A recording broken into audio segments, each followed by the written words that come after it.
اعوذ باللہ من الشیطان اللعین الرجیم بسم اللہ الرحمن الرحیم اللہم صلی علی سیدنا و مولانا محمد النبی الامی وعلی آلہ وصحبہ وبارک وسلم الی یوم الدین اللہم صلی وسلم دائما ابدا علی حبیبک خیر الخلق کلہم۔ اللہ رب العزت کے فضل و کرم اور آقا کریم علیہ تحیت و تسلیم کی نالین پاک کے توسل و تصدق سے ترجمہ عرفان القرآن کی سعادت حاصل کر رہے ہیں۔ پارہ نمبر 14 ہمارا اختتام پذیر ہوا تھا۔ آج ہم اس پارے میں کیا پڑھا، یعنی اس پارے کا خلاصہ اور سمری یہ پڑھنے کی کوشش کریں گے۔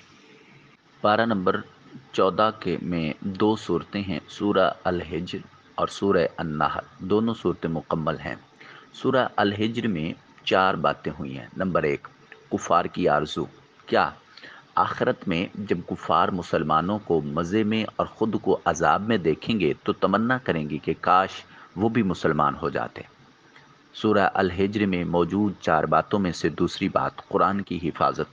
اللہ رب العزت نے قیامت تک قرآن مجید کی حفاظت کا ذمہ اپنی ذات اقدس پر لیا ہوا ہے۔ نمبر 3، انسان کی تخلیق۔ اللہ تعالیٰ نے انسان کو منی سے بنایا، فرشتوں کو مسجود بنایا، شیطان مردود ہوا، اس نے قیامت تک انسانوں کو گمراہ کرنے کی قسم کھا لی۔ اور اس میں چوتھی بات 3 قصے بتائے گئے ہیں۔ پہلا قصہ، حضرت ابراہیم علیہ السلام کو فرشتوں نے آ کر بیٹے کی خوشخبری دی۔ اس وقت ان کی اہلیہ بہت بوڑھی تھی، بظاہر ولادت کی عمر نہ تھی، اس لیے آپ کو بیٹے کی خوشخبری سن کر خوشی بھی ہوئی اور تعجب بھی ہوا۔ فرشتوں نے کہا، ہم آپ کو سچی خوشخبری سنا رہے ہیں، آپ مایوس نہ ہوں۔ آپ نے فرمایا، اللہ کی رحمت سے مایوس ہونا صرف گمراہوں کا کام ہے۔ دوسرا قصہ، فرشتے حضرت ابراہیم علیہ السلام کو خوشخبری سنا کر حضرت لوط علیہ السلام کی خدمت میں حاضر ہوئے اور ان سے درخواست کی کہ آپ اپنے گھر والوں کو ساتھ لے کر رات ہی کو اس بستی سے نکل جائیے، کیونکہ آپ کی بستی والے گناہوں کی سرکشی میں اتنے آگے نکل گئے ہیں کہ اللہ تعالیٰ نے ان کے ناپاک وجود سے زمین کو پاک کرنے کا فیصلہ کر لیا ہے۔ ان لوگوں کی جڑ صبح ہوتے ہی کاٹ دی جائے گی۔ تیسرا قصہ، اصحاب الحجر۔ ان سے مراد قوم سمود ہے۔ یہ لوگ بھی ظلم اور زیادتی کی راہ پر چل نکلے تھے اور بار بار سمجھانے کے باوجود بت پرستی کو چھوڑنے کے لیے آمادہ نہیں ہو رہے تھے۔ انہیں مختلف معجزات دکھائے گئے، بالخصوص پہاڑی چٹان سے اونٹنی کی ولادت کا معجزہ، جو کہ حقیقت میں کئی معجزوں کا مجموعہ تھا۔ اونٹنی کا چٹان سے برآمد ہونا، نکلتے ہی اس کی ولادت کا قریب ہونا، اس کی جسامت کا غیر معمولی بڑا ہونا، اس سے بہت زیادہ دودھ کا حاصل ہونا، لیکن ان بدبختوں نے اس معجزے کی کوئی قدر نہ کی۔ بجائے اس کے کہ وہ اسے دیکھ کر ایمان قبول کر لیتے، انہوں نے اس اونٹنی کو ہلاک کر دیا۔ چنانچہ وادی ہجر والے بھی عذاب کی لپیٹ میں آ کر رہے۔ اس پارہ میں دوسری صورت سورہ الحجر کے بعد سورہ النحل میں بھی 5 باتیں ہوئی ہیں۔ نمبر 1، توحید۔ نمبر 2، رسالت۔ نمبر 3، شہد کی مکھی۔ نمبر 4، جامع آیت۔ اور نمبر 5، حضرت ابراہیم علیہ السلام کی تعریف۔ نمبر 1، توحید۔ اللہ تعالیٰ نے زمین کو فرش اور آسمان کو چھت بنایا، انسان کو نطفے سے پیدا کیا، چوپائے پیدا کیے جن میں مختلف منافع بھی ہیں اور اپنے مالک کے لیے فخر و جمال کا باعث بھی ہوتے ہیں۔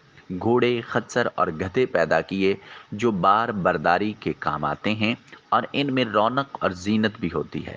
بارش وہی برساتا ہے، پھر اس بارش سے زیتون، کھجور، انگور اور دوسرے بہت سارے میوہ جات اور غلے وہی پیدا کرتا ہے۔ رات اور دن، سورج اور چاند کو اسی نے انسان کی خدمت میں لگا رکھا ہے۔ دریاؤں سے تازہ گوشت اور زیور وہی مہیا کرتا ہے۔ سمندر میں جہاز اور کشتیاں اسی کے حکم سے رواں دواں ہیں۔ اگر اللہ کی نعمتوں کو شمار کرنا چاہیں تو شمار نہیں کر سکتے۔ نمبر 2، رسالت۔ نبی علیہ السلام کو حکم دیا گیا ہے کہ آپ لوگوں کو حکمت اور موعظہ حسنہ کے ساتھ اللہ کی طرف بلائیں اور اس کی راہ میں پیش آنے والے مصائب پر صبر کریں، نیز آپ کو صبر کرنے اور تنگ دل نہ ہونے کی تلقین کی گئی ہے۔ نمبر 3، شہد کی مکھی۔ شہد کی مکھی کا نظام بہت عجیب ہوتا ہے۔ یہ اللہ کے حکم سے پہاڑوں اور درختوں میں اپنا چھتا بناتی ہے۔ یہ مختلف قسم کے پھلوں کا رس چوستی ہے، پھر ان سے اللہ تعالیٰ شہد نکالتے ہیں جس کے رنگ مختلف ہوتے ہیں، اور اس شہد میں اللہ تعالیٰ نے انسانوں کی بیماریوں کے لیے شفا رکھی ہے۔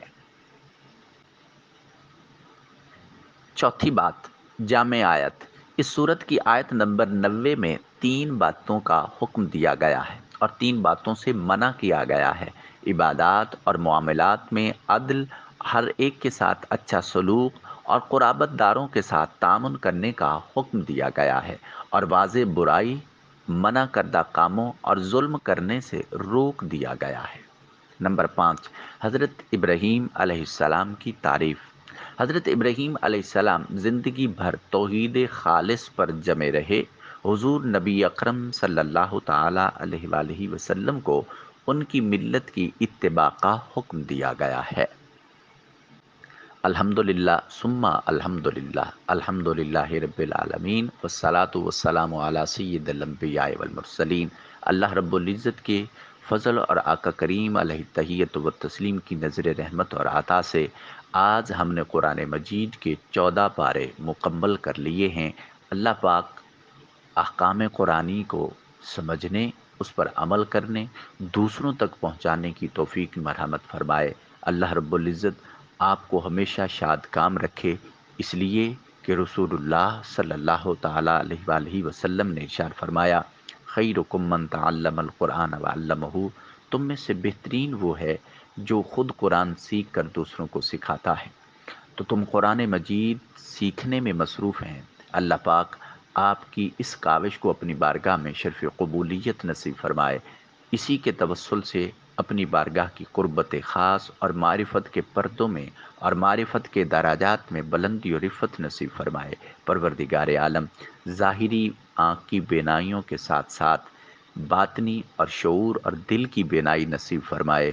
اللہ رب العزت معرفت کے لامتناہی درجات میں سے بلند ترین درجے پر سرفراز و سرخرو و سربلند فرمائے۔ آقا کریم علیہ الصلاۃ والتسلیم کی حضور کامیابی اور کامرانی سے ہمکنار فرمائے۔ مصطفی انقلاب کا سویرا جلد طلوع فرمائے۔ آمین ثم آمین۔ والسلام علیکم ورحمۃ اللہ تعالی وبرکاتہ۔